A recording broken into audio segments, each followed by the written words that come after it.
प्रिय साथियों नमस्कार। मैं संजू कुमारी सरोज आप सभी का सरोज संपदा चैनल पर सहृदय स्वागत करती हूँ। इस सेशन में हम सब यूजीसी नेट दिसंबर 24 की तैयारी के तहत paper 1 general research aptitude top questions के रूप में प्रैक्टिस फटाफट प्रीवियस ईयर क्वेश्चन जो 24 सितंबर 20 शिफ्ट 1 से लिया गया है यूजीसी नेट 2024 के लिए महत्वपूर्ण सेशन साबित होगा। सेशन पर नए हैं तो सपोर्ट लाइक कमेंट करें जिससे एक दूसरे का हौसला अफजाई हो सके और आत्मविश्वास के साथ सेशन साझा करते रहे।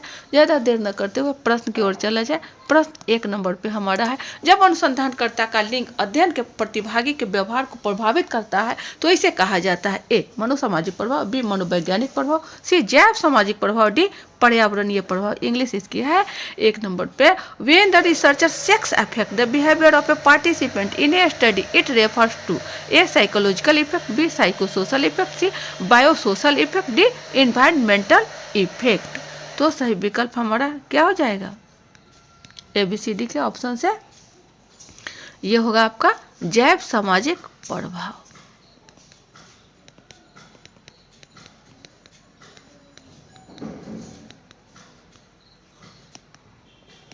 Bio social effect option C की ओर है। ये रहा सही आंसर का मिलान। नेक्स्ट क्वेश्चन 2 पर, निम्नलिखित में से कौन सी शोध प्रक्रिया पराय विधेयात्मक उपागम के अंतर्गत आएगी? ए मानकीय सर्वेक्षण, बी प्रयोगमूलक अध्ययन, सी निर्जातीय वर्णन संबंधी अध्ययन, डी कार्य उत्तर अध्ययन। इंग्लिश इसकी है, which one of the following research procedures will be figured under post positivistic approach? A normative survey, B experiment study, C ethnographic study, D ex post facto study. इसमें सही विकल्प क्या हो जाएगा? तो शोध प्रक्रिया जो पराय विधेयात्मक उपागम के अंतर्गत है वो है आपका एथनोग्राफिक स्टडी, जो निर्जातीय वर्णन संबंधी अध्ययन है।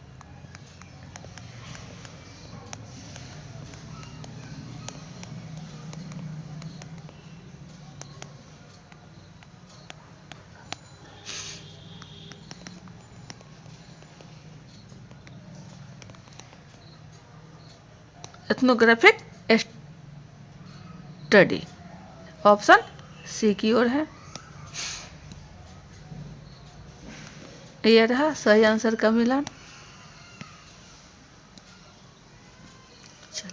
नेक्स्ट क्वेश्चन 3 नंबर पे है, कोई महाविद्यालय अध्यापक एक शोध कार्यक्रम तैयार करता है जिसमें उसका उद्देश्य अध्यापन के दौरान अपनी कक्षा में सामाजिक भावनात्मक पहलू को सुधारना है।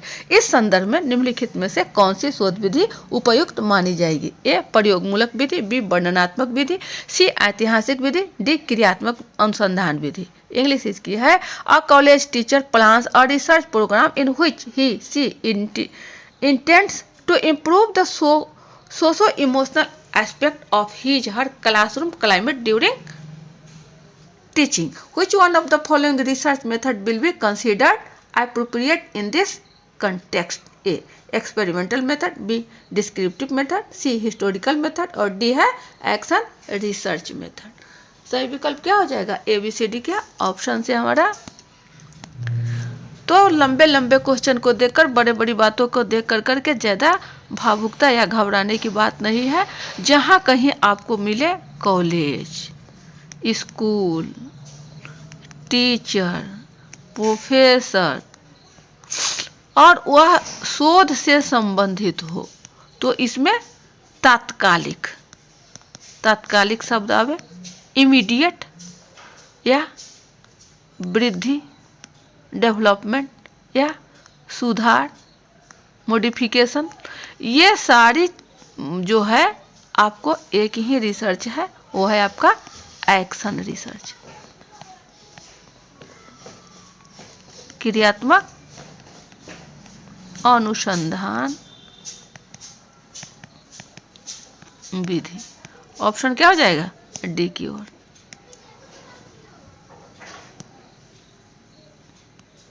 ये रहा सही आंसर। नेक्स्ट क्वेश्चन 4 पर, निम्नलिखित में से कौन से अनुसंधान चरण अनुसंधान आचार शास्त्र से सबसे कम प्रभावित होते हैं? ए, चरों को पहचान करना, बी, अनुसंधान चरों को परिभाषित करना, सी, आंकड़ा संग्रहण करना, डी, आंकड़ा विश्लेषण करना, ये अनुसंधान निष्कर्ष की रिपोर्टिंग। ऑप्शन आपको ए बी सी डी में दिए गए हैं, कोई दो का चयन करना है, कौन सा हमारा सही होगा। इथिक्स के बारे में है कि कौन सा हमारा होगा। इसकी इंग्लिश देख लिया जाए, ये है which of the following steps in research are list vulnerable variable to research ethics? A, identifying the research variable, B, define the research variable, C, data collection procedure, D, data analysis procedure, और E है reporting research conclusions। तो क्या होगा हमारा? कोई दो कथन को चयन करना है ए बी सी डी से। तो रिसर्च में जो है वह इथिक्स जो है आइडेंटिफाइंग द रिसर्च वेरिएबल्स और डिफाइन द रिसर्च वेरिएबल, इसमें कम की ज़रूरत होती है। लिस्ट वनरेबल वही डाटा कलेक्शन में ज़्यादा होती है, डाटा एनालिसिस में ज़्यादा होती है, और कंक्लूजन इन तीनों में आपको ज़्यादा होता है। बहरहाल आपको आइडेंटिफाइंग एंड डिफाइन इन दोनों में एथिक्स जो है कम होता है, वेयरएज आपको डाटा कलेक्शन, डाटा एनालिसिस और कंक्लूजन इसमें इथिक्स होना ही होना है। क्या हो जाएगा? ऑप्शन हमारा ए की ओर, ओनली ए एंड बी। ये रहा सही आंसर। चलिए नेक्स्ट क्वेश्चन 5 पर है। निम्नलिखित में से किस प्रकार के शोध में शोध प्रतिवेदन लेखन की आत्मविष्ट शैली के प्रयोग की अनुमति है? एक, सिद्धांत मूलक शोध, बी, परीक्षक मूलक शोध, 3, सहभागी परीक्षण आधारित शोध, 4, ऐतिहासिक शोध, और 5 है व्यष्टि अध्ययन शोध। इंग्लिश इसकी है the personalistic styles of writing a research report are permissible in which of the following research? A, grounded theory research, B, experimental research, C, participant observation, 4 है historical research, और 5 है case study research। इन 5 कथनों से कोई 3 कथन का चयन करना है, कौन सा हमारा सही हो जाएगा। क्या है? आत्मविष्ट शैली के लिए पूछा जा रहा है कि कौन सी अनुमति हमें प्रदान करता है, यही है सवाल। तो इसमें सिद्धांत मूलक शोध ग्राउंडेड थ्योरी रिसर्च यह करता है। अगला परीक्षण मूलक शोध यह आपका नहीं है। सहभागी परीक्षण आधारित शोध ये है, यानी 1 है और 3 है। तो 1 और 3 जो है आपको ऑप्शन ए और डी की ओर है। देख 2 नहीं है तो ए हमारा कैंसिल, बी कैंसिल, सी कैंसिल, हमारा डी सही हो जाएगा, यानी व्यष्टि अध्ययन शोध भी होगा। 1, 3, 5 ऑप्शन डी की ओर है। ये रहा सही आंसर का मिलान। चलिए नेक्स्ट क्वेश्चन 6 की ओर। Given below are 2 statements. Statement 1, the purpose of a blind study is to prevent the participants from figuring out what the experimental wants. Statement 2 है, interaction between the experimenter and the participant is always beneficial in social science research. Hindi इसकी है। नीचे 2 कथन दिए गए हैं। कथन 1 है, ब्लाइंड स्टडी का उद्देश्य प्रतिभागियों को यह पता लगाने से रोकना है कि प्रयोगकर्ता क्या चाहता है। कथन 2, प्रयोगकर्ता और प्रतिभागियों के बीच अंतर क्रिया सामाजिक विज्ञान अनुसंधान में सदैव लाभकारी होता है। ऑप्शन आपको ABCD में दिया गया है, कौन सा हमारा सही हो जाएगा। तो ध्यान दे कि कथन 1 कह रहा है कि ब्लाइंड स्टडी का उद्देश्य, यहाँ ब्लाइंड स्टडी का उद्देश्य जो है यह पता लगाने से रोकना है कि प्रयोगकर्ता क्या चाहता है, इसको रोकना है। यह कथन आपका सही है, 1 सही है। दूसरा कथन, प्रयोगकर्ता और प्रतिभागियों के बीच अंतर क्रिया सामाजिक विज्ञान अनुसंधान में सदैव लाभकारी होता है। यहाँ सदैव जो है वही खतरनाक है, सदैव नहीं, कभी कभी तो है लाभकारी, लेकिन सदैव ऑलवेज नहीं। ऑलवेज जो है यह बेनिफिशियल नहीं है। इस प्रकार 2 हमारा नहीं होगा, ऑप्शन सी की ओर है। Statement 1 is true but statement 2 is false. सही आंसर का मिलान।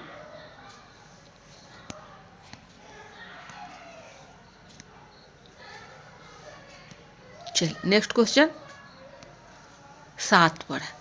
दत्त का वह गुण जिसे अनुसंधान परिणाम किसी एक अनुसंधान वातावरण में अवलोकित व्यक्तियों मदों की विशिष्ट प्रतिदर्श से भिन्न स्थितियों पर लागू होते हैं तो उसे क्या कहा जाता है? ए आंतरिक वैधता, बी अभिसारी वैधता, सी अपसारी वैधता, डी बाह्य वैधता। इंग्लिश इसकी है, the property of data such that research results apply to situational beyond the particular sample of individuals items observed in single research setting refers to A internal validity, B convergent validity, C divergent validity, D external validity. सही विकल्प क्या हो जाएगा हमारा?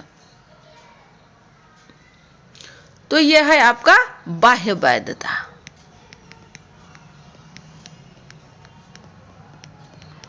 External validity. Option क्या होगा? D की ओर।